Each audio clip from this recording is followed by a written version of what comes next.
우리 옆에 뒤에 분하고 인사하겠습니다. 참 잘 오셨습니다. 예, 우리 한 번 더 인사하겠습니다. 가을에 감사합시다. 예, 우리 마지막으로 옆에 뒤에 분하고 인사하겠습니다. 하루에 100번씩 감사합시다. 우리 같이 인사하겠습니다. 할렐루야. 예, 오늘은 교회 장식 위원회 헌신 예배로 드리는데요. 교회를 아름답게 가꾸기 위해서 애쓰시는 귀한 사역에 여러분 열심히 함께 동참해 주셔서 교회가 좀 더 아름답고 또 아기자기해지고 또 예뻐지는 은혜가 있었으면 좋겠습니다. 또 오늘부터 한 달에 한 번씩 우리가 센터 건립을 위한 5분 현장 기도회를 할 예정입니다. 본래는 매달 첫째 주, 둘째 주 딱 이렇게 정하면 좋은데 정하려다 보니까 다음 주는 오후에 또 속해 우리 남산 소풍을 가고 또 11월 첫째 주를 잡으려고 그랬더니 또 11월 첫째 주도 또 우리가 추수감사절을 맞아서 속해별로 좀 이렇게 교제하는 시간을 갖게 되고 또 12월 첫째 주에 해보려고 그랬더니 또 당회가 있고 이래가지고 조금 이렇게 지글지글로 됐습니다. 이번 10월 달에는 오늘 하게 되는 거고요.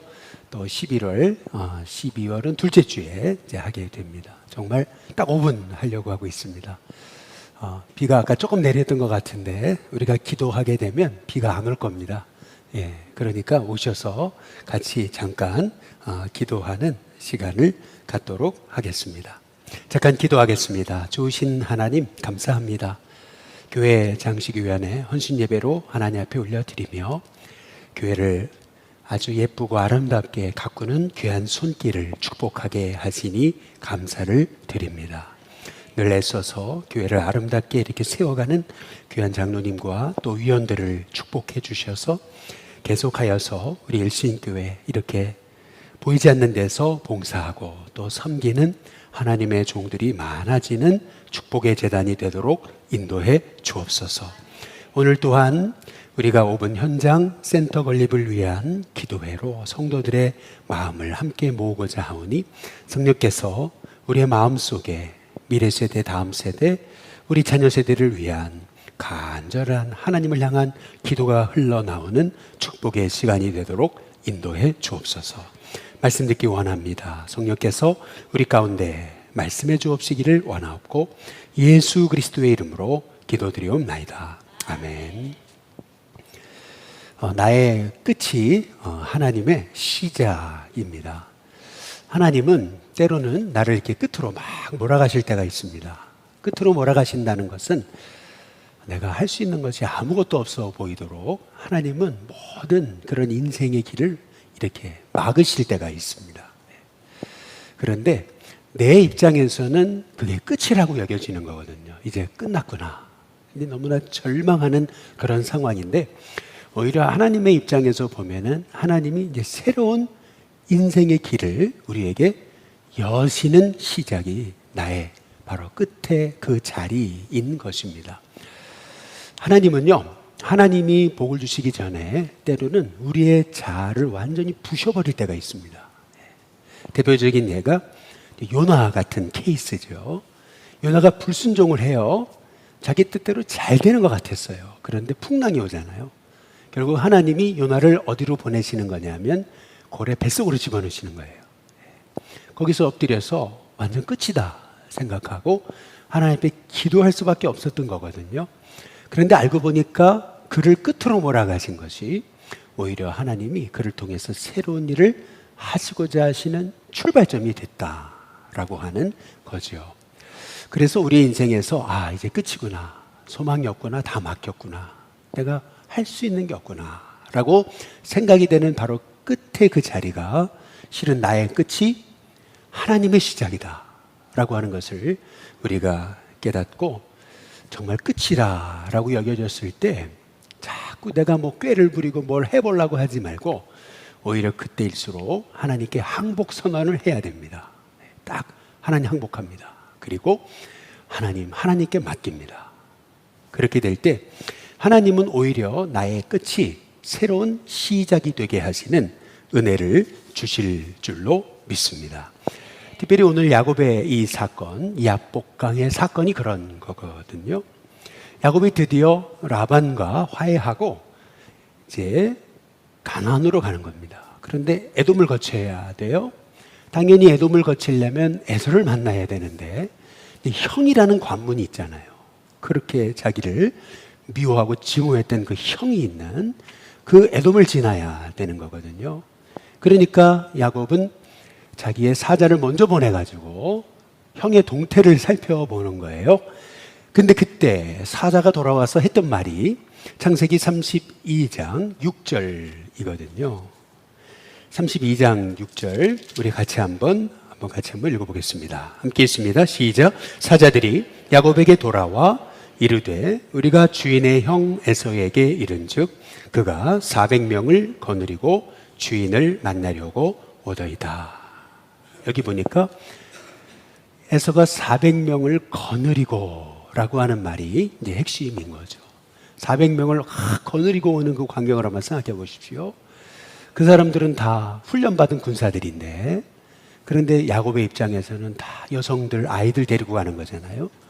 당연히 난 이제 죽었구나. 형이 죽이러 오는 거구나. 당연히 이때 야곱의 심정은 어떤 심정이냐 하면은 창세기 32장 7절에 이렇게 얘기합니다. 야곱이 심히 두렵고 답답하여 라고 그러는 거죠. 예. 다시 말하면은 지금 야곱이 완전 끝의 상황까지 몰린 겁니다. 여러분 혹시 인생에 너무나 큰 절망 때문에 가슴이 탁 막히는 거 혹시 경험해 보신 적이 있으십니까? 정말 가슴이 턱 하고 막히더니 아무것도 할 수 없는 그런 그 너무나 하늘이 노래지는 그 경험 있잖아요. 지금 이 야곱이 그런 경험을 한 거거든요.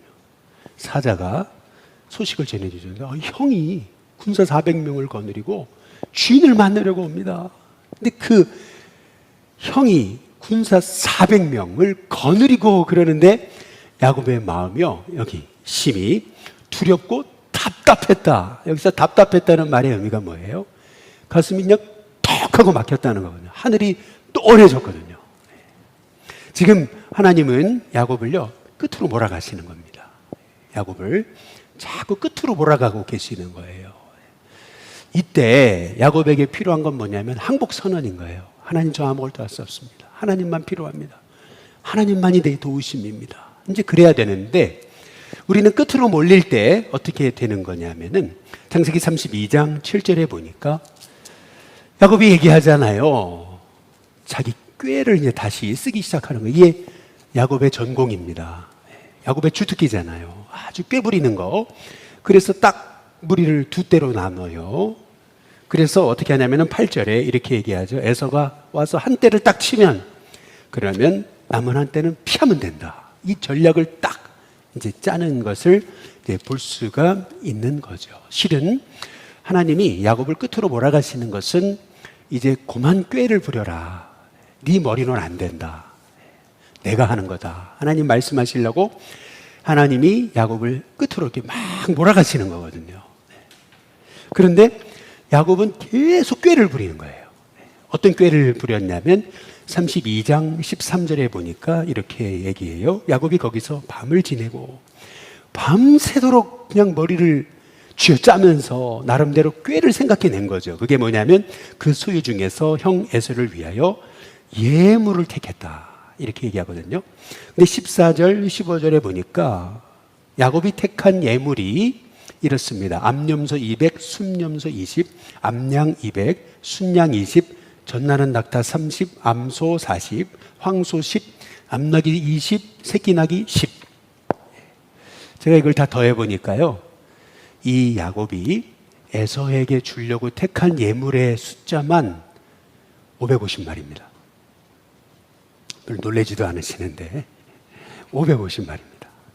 야, 한 마리 옛날에 소 한 마리만, 황소 한 마리만 팔아도 대학 간다 그랬는데, 우리 동기들이 부모님이 황소 한 마리 팔아가지고 대학 왔거든요. 그런데 여러분 지금 보니까 이 야곱이 택한 소, 암염소, 뭐 황소, 암나귀, 뭐 낙타 해가지고 보니까 550마리. 여러분 이게 예물일까요? 뇌물일까요? 예. 여러분, 예물이 아니고 뇌물이죠. 이거는요. 이 에서의 마음을 달래보려고 야곱이 얼마나 밤새 머리를 쥐어짜면서 나름 꾀를 부렸나 라고 하는 것을 알 수가 있는 거죠. 그러나 꾀를 부리면 부릴수록 야곱은 더 마음이 답답하고 평안이 없어요. 그래서 야곱의 또 한 번의 주특기가 또 나오는 거죠. 그 주특기가 뭐냐면은 야곱의 전공이 있습니다. 첫 번째는 꾀고 두 번째는 뭐냐면 이기심이에요. 그 이기심이 탁 드러나는 성경의 구절이 나오죠. 창세기 33장 2절에 보니까 혹시 에서가 치면 방패막이로 삼아야 될 사람의 순번을 정하거든요. 여기서 야곱의 그 이기심, 다시 말하면 편애, 사람을 편애하는 그 주특기가 또 발동을 해요. 그래서 야곱이 어떻게 합니까? 맨 앞에 여종들을 세워요. 그리고 그 자식들을 앞에 세우고 또 뒤에 누구를 세워요? 레아. 그리고 그 자식들을 세워요. 그리고 맨 뒤에다 누구를 세웁니까?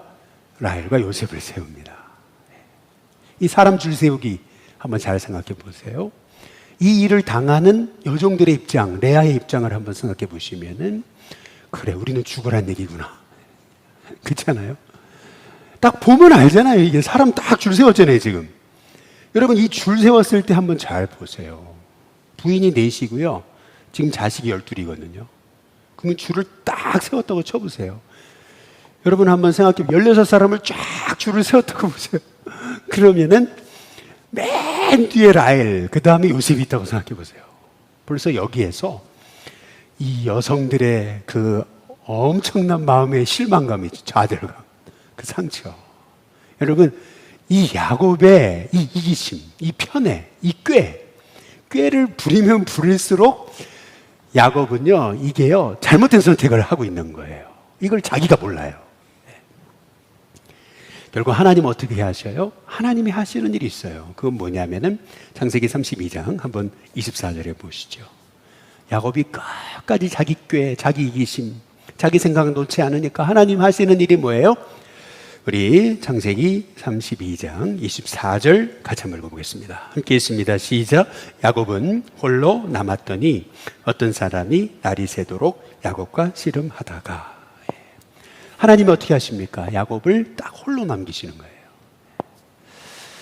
여러분, 인생에서 혼자라고 여겨질 때 그때의 마음의 그 외로움과 때로는 그 허전함, 그 절망감, 여러분 그것을 지금 이 야곱의 심정과 대입해 보시면 야곱의 마음을 알게 되는 거죠. 실은요, 하나님은 야곱을 진짜 하나님의 사람 세우시려고 막 끝으로 몰아가시는 거예요. 마지막까지 막 몰아가시는 거거든요. 그런데 야곱은 계속 꾀부리고 이기심으로 또 자기 힘으로 계속 문제를 풀어가려고 그러는 거예요. 그러니까 하나님이 어떻게 하세요? 나중에 야곱의 환도뼈를 딱 쳐버리시는 거잖아요. 이게 뭘 의미하는 겁니까? 야곱을 완전히 바닥에 엎드려 부티려시는 거죠. 여러분, 실은요, 내가 끝이라고 여겨지는 그 마지막 자리, 여러분 그 자리는 끝이 아닙니다. 오히려 하나님의 시작입니다. 우리가 이제 끝났구나, 의지할 데가 없어요, 이제 해볼 게 없어요. 그런데 실은 그때가 하나님이 일하시는 새로운 시작인 줄로 믿습니다.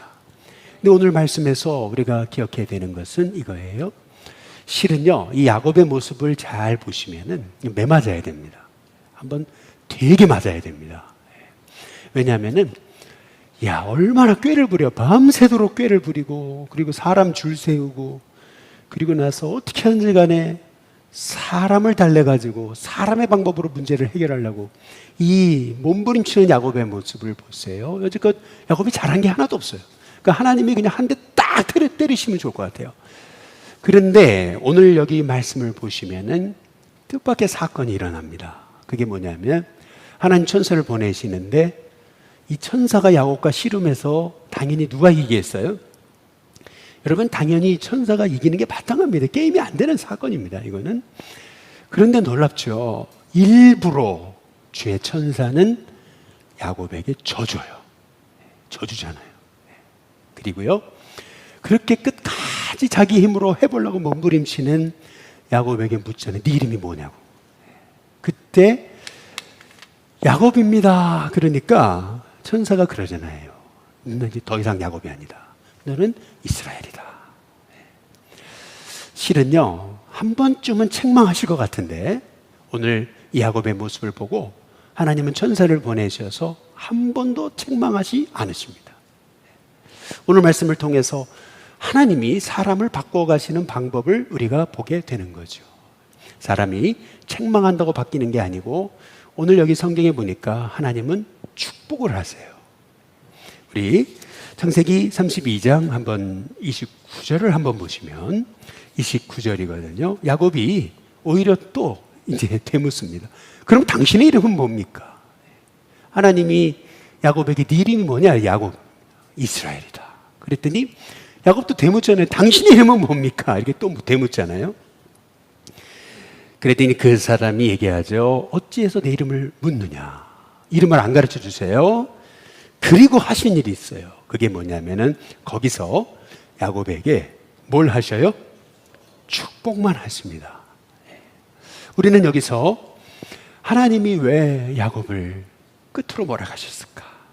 내 인생이 정말 더 이상 회복될 것 같지 않은 그 절망의 자리로 몰아가신 이유가 뭘까? 아무것도 할 수 있는 게 없어요. 이제는요. 해볼 거 다 해봤어요. 그런데 하나님이 야곱을 그 끝으로 자꾸 몰아가신 이유가 뭘까? 그 이유는요, 야곱을 축복하시려고. 이게 오늘 말씀의 핵심입니다. 여러분, 나의 끝이 아닙니다. 나의 끝은 하나님의 새로운 시작입니다.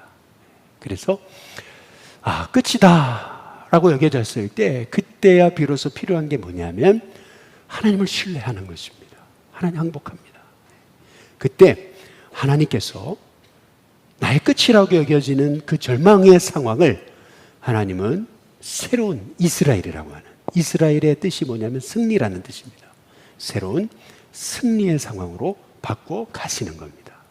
그래서 나의 인생 속에서 끝이다, 이제 소망이 없다, 이제 끝났다라고 여겨지는 그 상황 속에서 이제는 항복하십시오. 그리고 하나님을 의지하십시오. 내 꾀를 내려놓으십시오. 그리고 전적으로 하나님이 하심을 신뢰하십시오. 그때 하나님께서 여러분에게 그 끝이 오히려 새로운 시작이 되게 하시는 은혜를 주실 줄로 믿습니다.